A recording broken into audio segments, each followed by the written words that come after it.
आप सभी का नमस्कार। हर खुशी पर हक हो आपका, खुशी भरा सफर हो आपका, गम कभी करवट न ले आपकी तरफ, सदा मुस्कुराता रहे चेहरा आपका। आज इन्हीं शब्दों के साथ आज का जो मेरा टॉपिक है वो भारत में अब लड़कियों को मॉरल एजुकेशन की आवश्यकता क्यों है।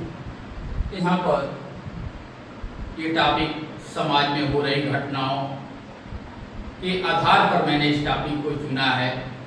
हमारा ऐसा नहीं कि किसी से भेदभाव है और किसी को नीचे गिराना है, इससे कोई मतलब नहीं। कोई भी अपने दिल पर इन सब चीज़ों को अन्यथा न लें। जो वास्तविकता है उसी चीज़ को यहाँ मैं प्रदर्शित कर रहा हूँ। तो सबसे पहले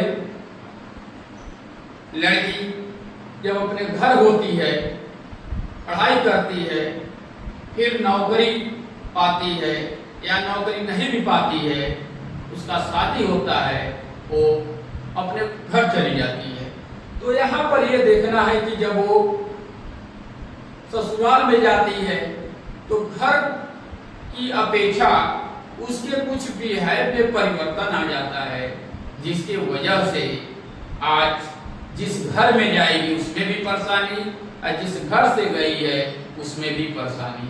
क्योंकि हम आज की जो शिक्षा है वो कंप्रोमाइज नहीं करना चाहते हैं, दुखों को झेलना नहीं चाहते हैं, एक दूसरे का साथ देना नहीं चाहते हैं, हम हमेशा स्वतंत्र रहना चाहते हैं। इसका कारण क्या है कि आए दिन घटनाएं हो रही हैं।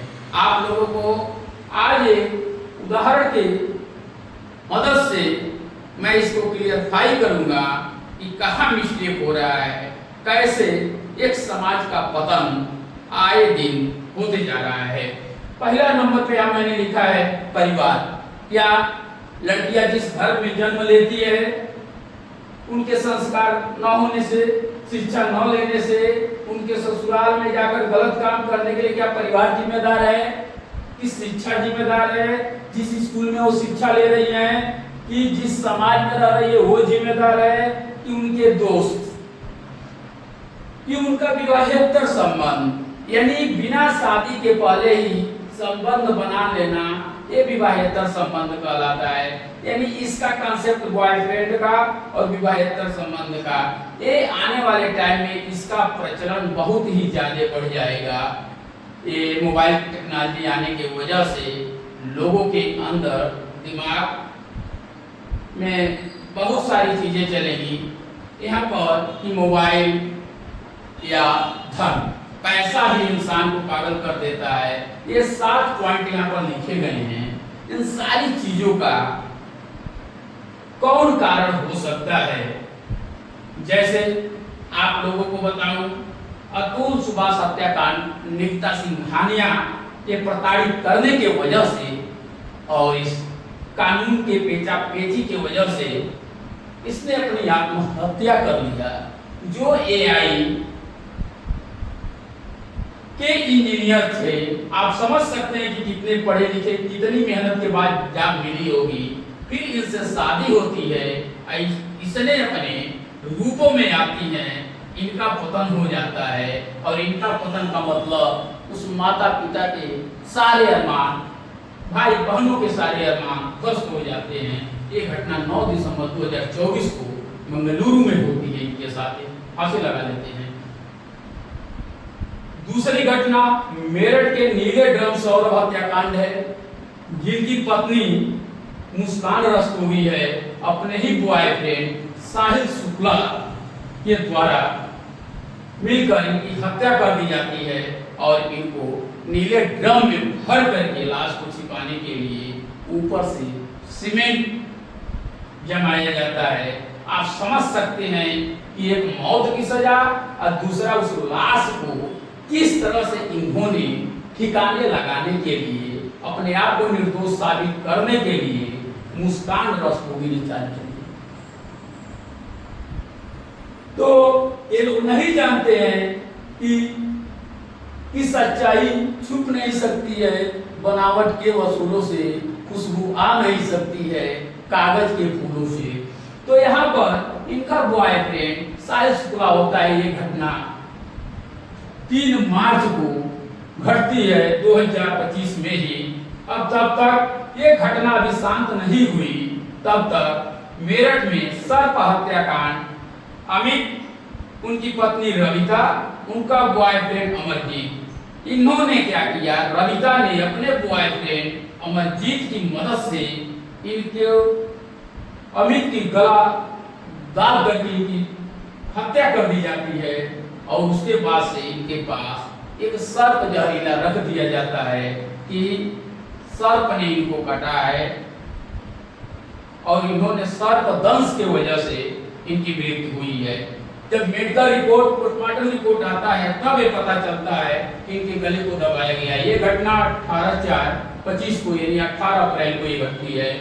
और चौथा, अब ये दोनों मामला शांत नहीं हुआ था तो ट्राली बैग हत्याकांड, जिसमें नौशाद अहमद दुबई से आते हैं बेचारे कमा करके कि अब चले परिवार में इनकी पत्नी राजिया अपने ही बॉयफ्रेंड और भांजा रूमान से इनकी हत्या करके इन्हीं के लाए हुए बैग में रख दी जाती है और उस लाश को ठिकाने लगाने के लिए 60 किलोमीटर दूर ले जाकर के उसको खेत पे फेंकते हैं। ये घटना 21 अप्रैल 2025 को घटती है।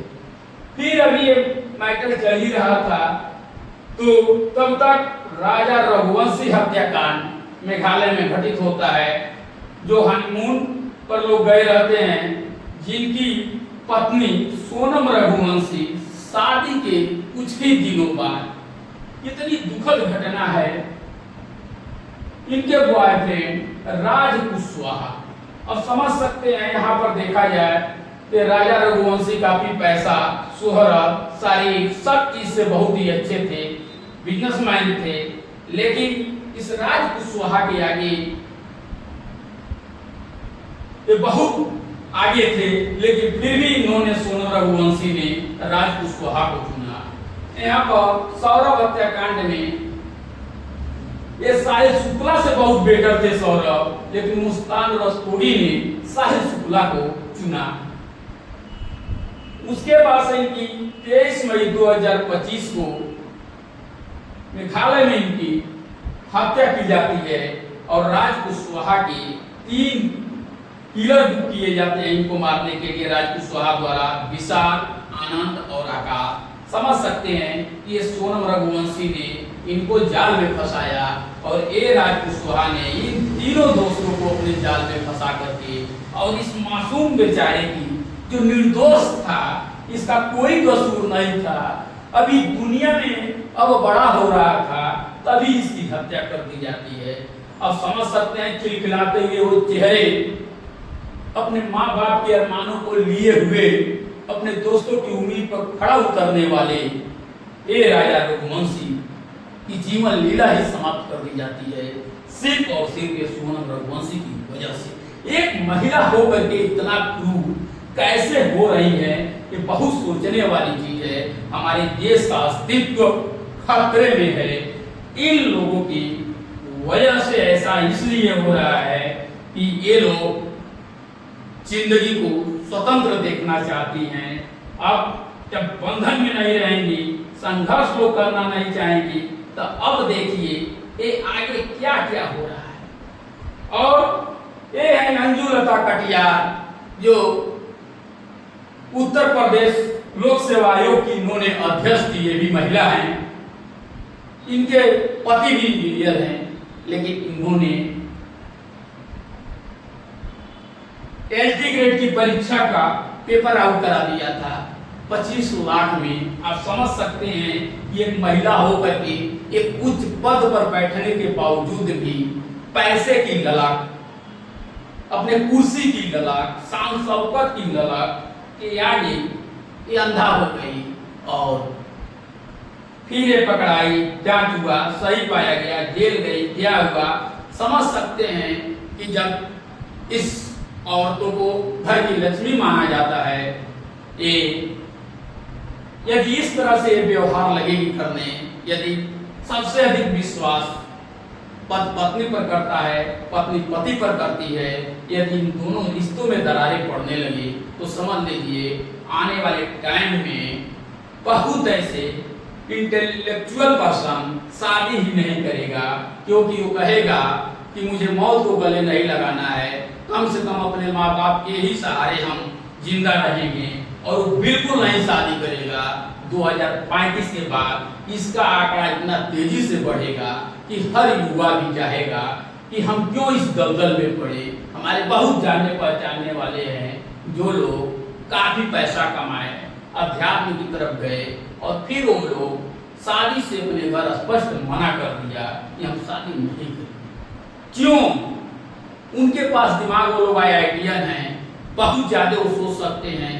यदि हम उनको कुछ कहते हैं तो हमारी मूर्खता है, क्योंकि हमसे ज्यादा वो पढ़े लिखे हैं, फिर भी क्यों ऐसा लोग डिसीजन ले रहे हैं। कहीं न कहीं इस समाज में विसंगतियां हैं और इसके लिए हमको मोरल एजुकेशन की जरूरत पड़ेगी कि हमको संघर्ष कैसे करना है। हम अपने सास ससुर के प्रति, अपने पति के प्रति, अपने घर वालों के प्रति हमारा बिहेव ऐसा होना चाहिए। ये किताबों में नहीं पढ़ाया जाता है। हमको माता पिता के साथ कैसे रहना है किताबों में नहीं पढ़ाया जाता है, उसके एग्जाम्पल देकर नहीं दिखाई जाती है, मोरल स्टोरी नहीं हमारे द्वारा देखी जाती है। इसलिए हमारा जो मेन कर्तव्य है, हमारा धर्म है, हमारा संस्कृति है, हमारा संस्कार है, हमारा परिवार है, उसको बिना जाने हम किताब पढ़ते जा रहे हैं।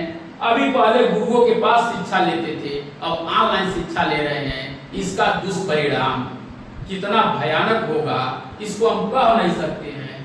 मोबाइल पर ही दोस्ती होगी, मोबाइल पर ही शादी होगी, मोबाइल पर ही तलाक होगा। सोच सकते हैं कि मोबाइल आपको विकास की राह दिखा रहा है या विनाश का।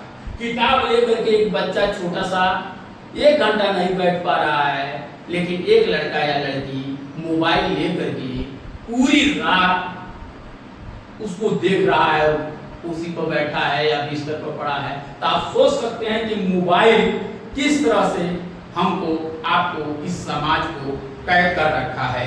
यदि हमारी बातें सही लगी, हमको, आपको, चाहे लड़का हो लड़की हो, सभी को आपसी समझदारी से काम लेना चाहिए।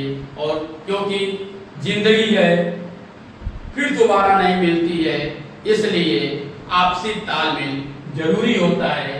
इसके बिना पूरा समाज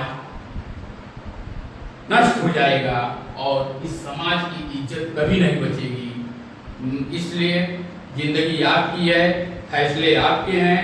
यदि मेरी बातें अच्छी लगी हों तो इसके लिए आपको धन्यवाद। हमारे कमेंट सेक्शन में जरूर लिखें कि मैंने जो बात कही है वो क्या सही क्या गलत। इन दोनों पर आप टीका टिप्पणी कीजिए। यदि गलत है तो क्यों, यदि मैं जो बोला हूं सही है तो क्यों। इसलिए साथियों, आप सभी का एक बार फिर मैं नमस्कार करता हूं। जय हिंद, जय